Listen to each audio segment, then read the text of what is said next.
మూగ చెవిటి అమ్మాయిని నిర్దాక్షిణ్యంగా ఒక చదువు చెప్పే గురువు స్థానంలో ఉండి విచక్షణారహితంగా రాడ్డుతో దాడి చేసి తల పగిలిపోయే పరిస్థితి, ఒక మరణం అంచుల వరకు వెళ్ళొచ్చిన పరిస్థితి ఆ పాపను మేము చూడటం జరిగింది.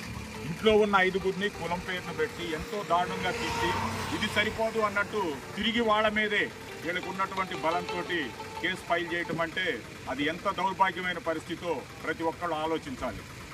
ఏ కులం కావచ్చు, ఏ పార్టీ కావచ్చు, ఏ నాయకుడు కావచ్చు, న్యాయమా అన్యాయమా? ఒక నోరు లేని ఎవరినైనా మనం ఏమైనా అనాలంటే అయ్యా నోరు లేని మూగవాళ్ళు అని చెప్పేసి మూగ జంతువుని వదిలిపెట్టే పరిస్థితి. ఇరుగు పొరుగు ఉన్న వాళ్ళని ఇంత దారుణంగా కొట్టినటువంటి ఏ శిక్ష పడినా కూడా తక్కువే అని చెప్పేసి మేము ఇది చేస్తా ఉన్నాం.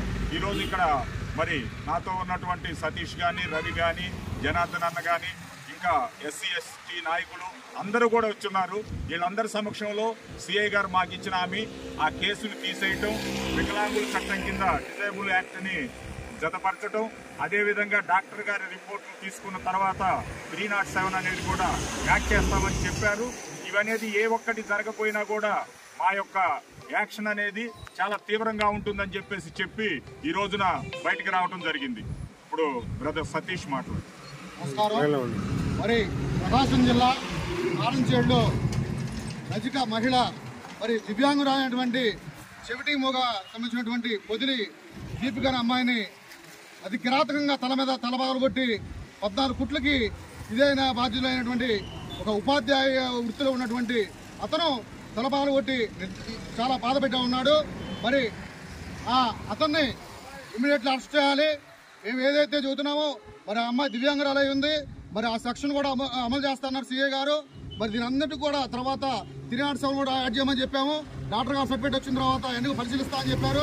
కానీ ఏది జరగకపోతే రాష్ట్ర వ్యాప్త ఉద్యమాన్ని కూడా మేము ఎదుర్కోవడమని చెప్పి సందర్భంగా తెలియజేస్తా ఉన్నాం. ఇప్పుడు బీసీ సంక్షేమ సంఘం జిల్లా అధ్యక్షులు రవికుమార్ గారు మాట్లాడతారు. నమస్కారం అండి. కారంచేడు మండలంలో పొద్దులి దీపికను రిటైర్డ్ టీచర్ మరి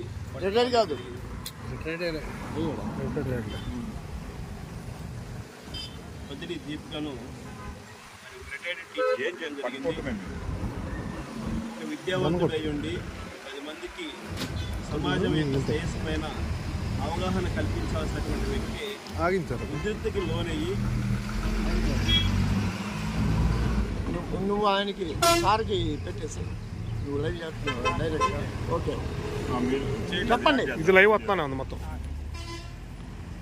ఒక ఉద్రిక్తకు లోనయ్యి మరి అతను చేసినటువంటి దాడిని తీవ్రంగా ఖండిస్తున్నాం.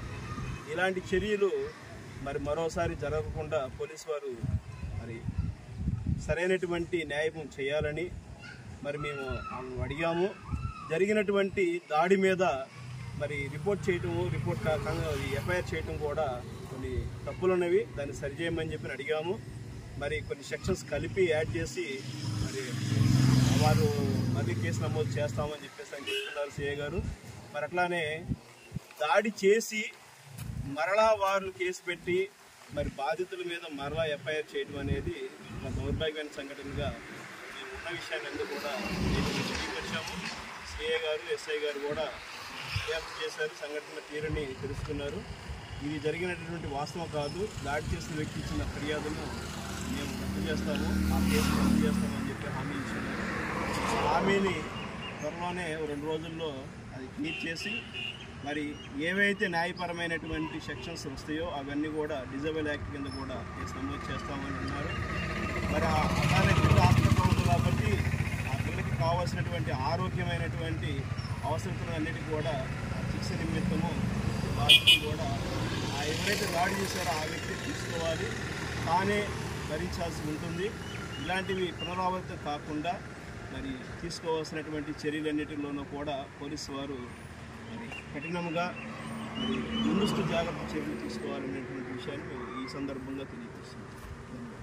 వర్ధిల్లాలి రజకుల ఐక్యత, వర్ధిల్లాలి రజకుల ఐక్యత. చేయాలి బాధితురాలికి న్యాయం చేయాలి, శిక్షించాలి, నిందితుడిని కఠినంగా శిక్షించాలి.